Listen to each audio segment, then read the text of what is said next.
In this video, I will show you how to install Winrar in your computer.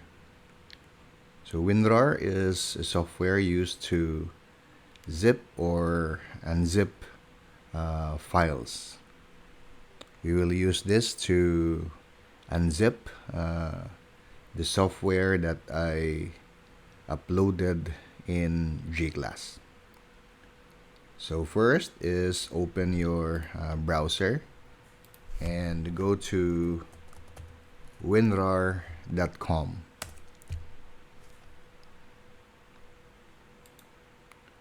Then go to download,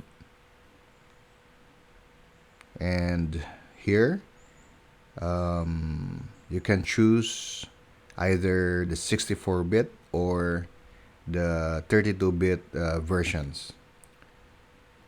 It depends on your computer. There are 64 or 32-bit computer.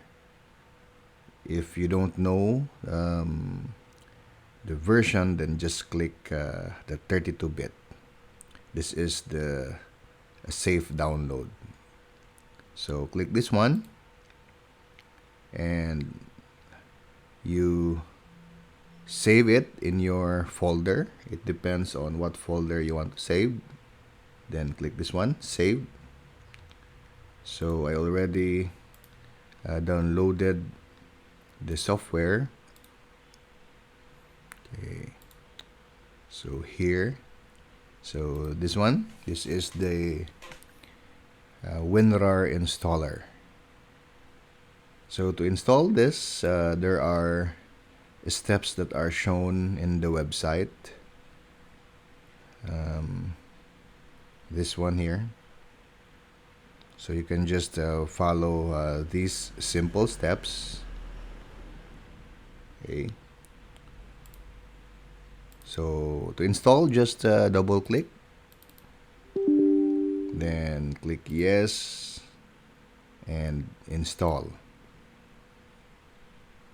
Okay, done. Okay,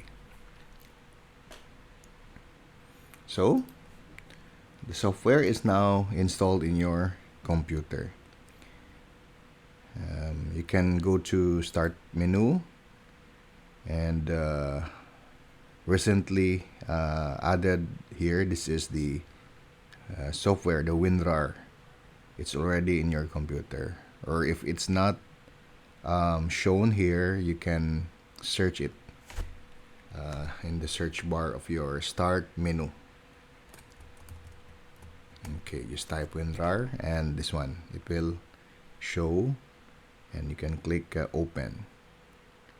The start menu in the Windows 11 is here at the center. For the Windows 10 or lower versions, it's in the left side. Okay, so let's try to open this Winrar. So don't mind this one. Just close this. So this is an evaluation copy of the software. So do not worry, this will still fully function. So that's it. That's how you can install Winrar in your computer. Remember, we're going to use this software to unzip the SPSS file that I uploaded in G-Class.